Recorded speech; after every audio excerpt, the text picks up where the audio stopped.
Tambalan na!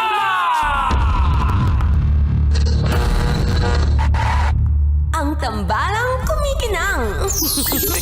Nicole Ayala and Diego Bandido. Ang kwento. Mula sa mahiwagang Burnay. Mula sa mahiwagang Burnay.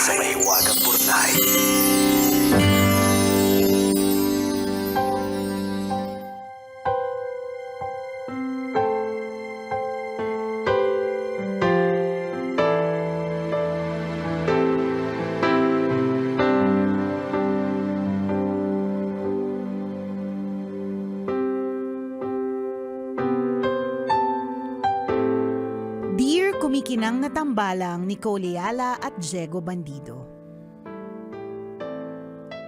Itago niyo na lang po ako sa pangalang Amara. Kabisyong totoo simula nang makahiligan kong makinig sa radyo. Alam niyo po, akala ko dati ang pinakamalaking lungkot sa buhay ko ay yung laging wala ang asawa ko kapag Sabado. Pinipili daw niya kasing mag-overtime para may pangdagdag kami sa mga gastusin. Huli na nang malaman ko na may masakit palang dahilan sa likod ng bawat weekend na wala siya. Sa loob ng maraming taon, pininiwalaan ko lahat ng paliwanag niya. Kapag Sabado, lagi niyang sinasabing may overtime, emergency meeting, special project, o may kailangang habulin sa opisina. Dahil responsable siya at masipag, hindi ko na naisip magtanong pa. Sa totoo lang, proud pa nga ako sa kanya. Habang ako ang nag-aalaga sa mga anak namin, nag-aasikaso ng bahay at gumagawa ng paraan para maging maayos ang takbo ng pamilya, siya naman ang lumalaban sa labas para mabigyan kami ng magandang buhay. Nagbago ang lahat dahil sa isang simpleng pagkakamali. Isang hapon, may dumating na delivery rider sa bahay namin. Naka-address sa asawa ko ang parcel. May kasama pang mas malaking parcel na nakapangalan din sa asawa ko, pero sa Sabado pa daw niya ide-deliver yon. Sabi ko, iwan na niya at hindi na niya kailangang hintayin ang Sabado. Ang sabi ng rider, sa kabilang bahay daw kasi naka-address at Sabado daw po ang delivery. Palihim kong kinuna ng picture ang address ng mas malaking package. Para akong binuhusan na nangyayelong tubig. Hindi ko maintindihan kung bakit may ibang address na pinupuntahan ng asawa ko sa subdivision namin, gayong iisa lang naman ang alam kong bahay namin. Nang sumunod na Sabado, pinuntahan ko ang address sa parcel. Baka naman opisina, rental property, storage, o kung ano man na konektado sa trabaho ng asawa ko na hindi ko lang naiisip. Pagdating ko sa address, may batang naglalaro sa labas. Nang makita ako, tinawag ang nanay niya.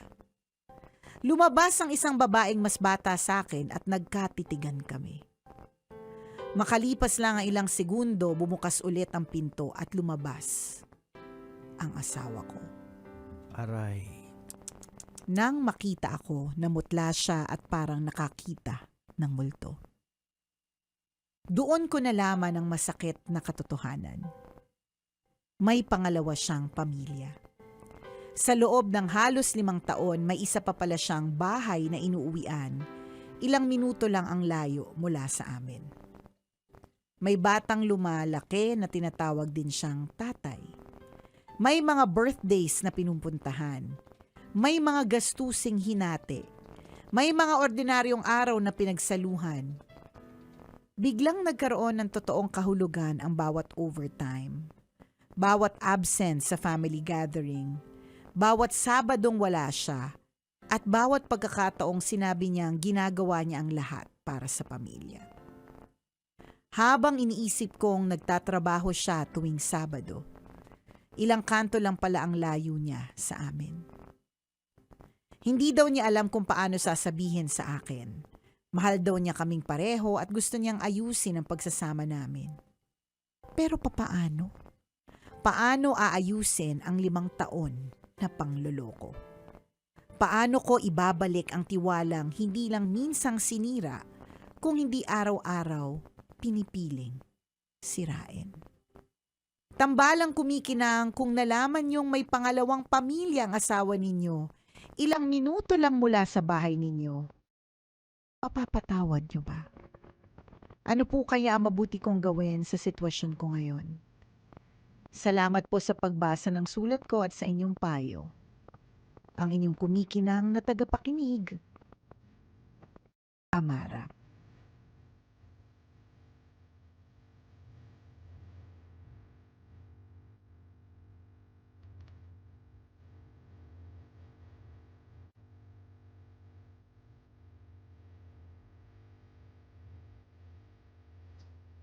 Amara, mahigpit na yakap para sa'yo.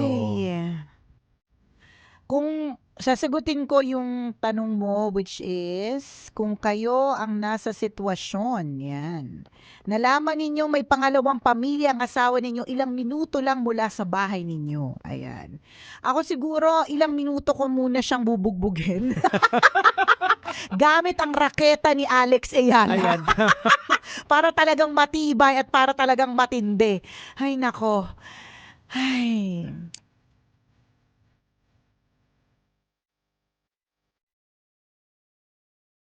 Para talaga kay Amara tong kantang to eh. Oo. Yung the right thing to do, feeling ko is to really let go. Yeah. Kasi 5 years talaga to eh. Ah, 5 years ng panluloka. Imaginein mo yung ano. Nasubukan niyo na po ba magsinungaling? I'm sure lahat po tayo nagsinungaling na, no? Tandaan po natin na kapag tayo po ay nagsinungaling, hindi natatapos sa isang pagsisinungaling ang lahat. So, kunyari, nagsinungaling ka sa boss mo tungkol sa isang task na hindi mo nagawa. Hindi po natatapos yung pagsisinungaling Tama. doon.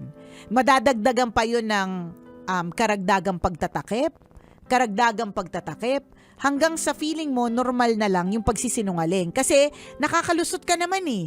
Parang itong asawa ni Amara, di ba? Na-normalize na yung pagsisinungaling, 5 taon na overtime ako pag Sabado. Ganyan para sa pamilya to.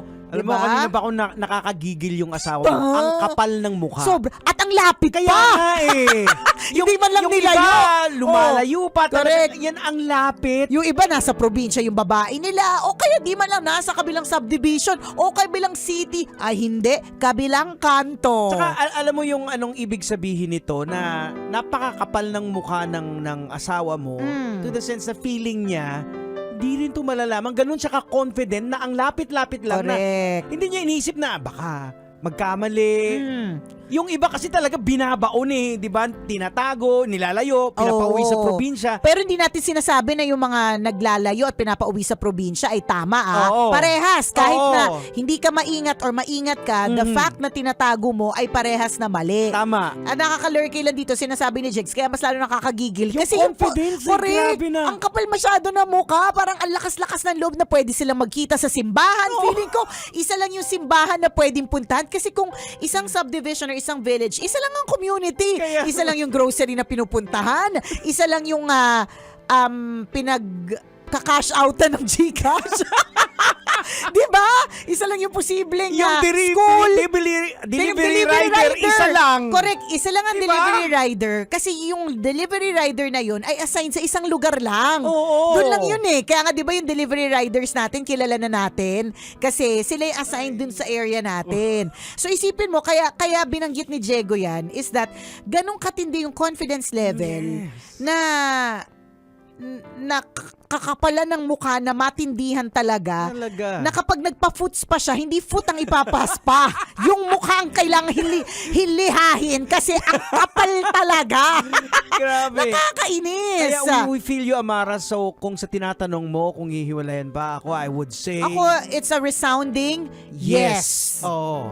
Oh. So, biblically speaking, and sa sitwasyon mo ngayon, lumayo ka. Maganda siguro para yun yung una naming advice ha. Mm. Pero syempre, bago mo gawin ang lahat ng mga bagay-bagay, magsisecure ka Yan, muna. pag-isipan mo. Pag-secure mo yung finances, Oo. secure mo legal advice, Yan. ano ba yung dapat na gawin, paano ba ako yung mga kosto-kosto din ng mga bata, Correct. yung mga ganong eklavo.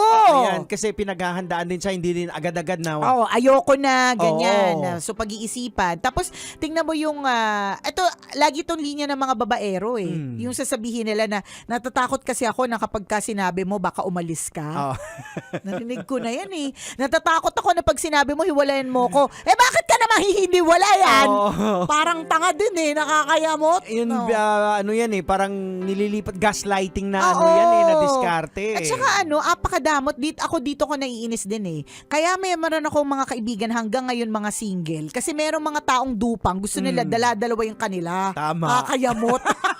At ang masakla pa Wiset. doon, sinisisi pa yung biniktima na wala ka kasing oras sa Ayan, akin. 'di ba?